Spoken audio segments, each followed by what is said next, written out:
먼저 첫 번째 식생. 어떤 식물들이 자라느냐? 여기서부터 갑니다. 비가 굉장히 많이 내리고 해가 굉장히 쨍쨍 내리지. 기온이 높아. 그러다 보니까 막 풀도 어마어마하게 자라고요. 나무도 어마어마하게 자라요. 미친 듯이 나무가 자라고 미친 듯이 풀이 자라지. 그러다 보니까 정말 울창한 뭐가 형성된다. 우리 밀림이라고 하잖아요. 열대 밀림. 밀림이 형성돼요. 숲은 숲인데 밀림이라고 하는 것은 밀도가 높아. 빽빽하게 나무와 풀이 자라는 열대 밀림이 형성돼. 근데 얼마나 이 지역에 정말 나무와 풀이 많냐면 나무 중에서도 원래 태생적으로 키가 큰 나무가 있고 원래 사이즈가 작은 나무가 있잖아. 키 큰 나무에 키 작은 나무에 뭐 온갖 종류의 풀들이 자라다 보니까 여러 층의 구조로 되어 있는 어쨌든 빽빽한 밀림이 나타나요. 그 다음에 정말 많이 틀리고 헷갈리는 거. 이거 중요합니다. 두 번째, 토양의 상태는 어떨까? 여기서 상태가 어떨까라는 말은 양분이 많을까 부족할까를 말하는 거거든. 여러분이 언뜻 생각하면 비가 되게 많이 오고 그 다음에 햇빛도 많이 비치니까 식물이 자라기가 좋겠네. 그럼 토양이 되게 양분이 많겠네 라고 생각할 수가 있는데 완전 틀린 생각이야. 정말 중요한 게 열대우림 지역 같은 경우에는 자, 토양에 양분이 우리 교재에 빈약이라고 되어 있는데 선생님이 그냥 부족이라고 쓸게요. 선생님 빈약이 뭐예요? 이렇게 질문하는 친구들이 있을 테니까 토양에 양분이 부족해. 이상하죠? 양분이 왜 부족하냐면은 예를 들어서 자 열대 밀림이 있어요. 키가 큰 나무도 있고 키가 작은 나무도 있고 주변에 풀들이 막 자라고 있는 밀림이 있다고 치자. 양분이 많으려면 나무에서 나뭇잎들이 바닥에 막 떨어질 거 아니야. 그러면은 바닥에 떨어져 있는 나뭇잎들. 우리나라 가을에 많이 보이잖아요. 낙엽이라고 하는 애들. 얘네들이 그 자리에서 쌓이고 쌓여야 시간이 지나면서 흙하고 섞여가지고 썩어요. 얘네들이 그 자리에서 흙하고 섞여서 썩어줘야 땅속에 양분이 되고 그 양분을 바탕으로 뭐 농작물도 키울 수가 있고 이런 건데 얘네들 같은 경우에는 비가 와도 너무 많이 오는 게 문제지. 나뭇잎 같은 게 떨어지면은 얘네들이 쌓여서 양분이 될 새가 없이 전부 다 쓸려 나가버리는 거예요. 아시겠죠? 그러다 보니까 다 쓸려 나가. 이것만 생각하면 돼. 그래서 양분이 굉장히 부족하다. 아주 중요한 거고요. 하지만 세 번째, 온갖 종류의 동식물이 살고 있어요.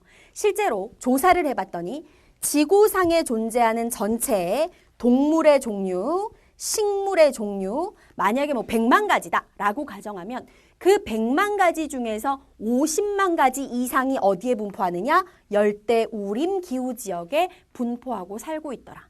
어마무시한 거잖아요. 그렇죠? 그래서 열대우림 기후지역을 우리는 뭐라고 표현을 하냐면요. 다양한 생물종의 생태계의 보고라고 얘기해요. 자, 생물종 자리에 생태계라고 쓰셔도 상관없습니다. 보물 창고, 온갖 것들이 이곳에 다 모여서 살고 있다. 뭐 이런 표현이 되겠지. 생물종의 보고, 생태계의 보고 모두 같은 말이니까 뭐 착각 안 하셔도 되고요. 요런 특징이 나타나는 게 열대우림 지역이구나 라고 머릿속에 정리하시면 돼요. 자, 이제 구체적으로 재밌는 내용 들어가겠습니다. 그래서 열대우림 기후지역은 이런 특징이 나타나. 이런 식물이 살아. 토양은 이래. 사람들은 과연 어떻게 살아갈까? 주제 2로 바로 옆으로 가서요. 이 지역에 살아가는 사람들의 생활 모습, 주민생활 한번 살펴보도록 하겠습니다. 자, 사람이 살아가는데 필수적인 게 바로 입는 거, 의, 먹는 거, 식, 그 다음에 잠자는 집, 주잖아요. 순서대로 의, 식, 주 한번 살펴보도록 할게요. 의, 옷은 정말 쉬워요. 그냥 우리나라 한여름 생각하라 그랬지. 우리나라의 8월이 1년 내내 지속된다. 그러면 열대우림 기후지역에 살아가는 사람들은 어떤 옷을 입어야 될까?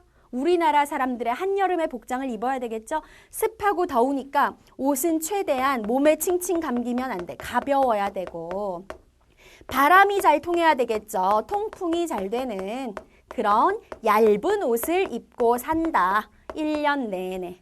이거 너무 쉬우니까 넘어가고요. 이제 두 번째, 이게 정말 중요합니다. 뭘 먹고 사느냐?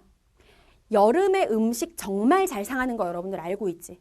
예를 들어서 선생님이 이제 먹고 살려고 국을 끓이면 한겨울 같은 경우에는요. 국을 끓이잖아요. 그러면 냉장고에 굳이 넣지 않아도 잘 식혀놓으면 한 3일까지 상하지가 않고 그대로 있어요. 근데 여름에는 자 아침밥을 내가 먹으려고 국을 끓였어? 좀 양이 많네? 저녁에도 이걸로 밥 먹어야지. 저녁이 되면 이미 냄새가 나기 시작해. 상하기 시작한다는 거지. 얘네들 음식 정말 잘 상하겠죠. 그래서 얘네들이 조리하는 특별한 방법이 있어.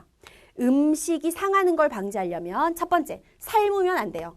기름을 엄청나게 투입해서 튀기면 돼. 그럼 잘 안 상해.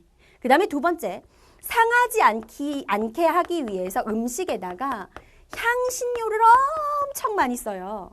뭐 우리도 향신료 먹긴 먹죠. 후추, 고추, 그 다음에 인도에서 많이 먹는 커리 이런 것들이, 그 다음에 겨자, 얘네들도 향신료인데 이게 우리나라에서 쓰는 향신료의 수준이라면 얘네들한테 가면은 종류를 셀 수도 없을 종류의 정말 온갖 냄새가 나는 향신료를 진짜 많이 쓰거든. 그래서 더운 지역으로 갈수록 여행을 가보면 음식에서 우리에게 익숙하지 않은 냄새가 너무 많이 나요. 근데 얘네들이 향신료를 넣는 게 다른 이유가 아니라 향신료를 사용해야 음식이 모되는 거, 상하는 거, 부패하는 것을 방지할 수 있기 때문이야.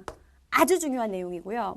그 다음에 두 번째, 열대기후, 열대우림기후 지역은 또 다양한 열대과일이 정말 많이 자라거든요. 가장 대표적인 바나나가 열대과일이고요.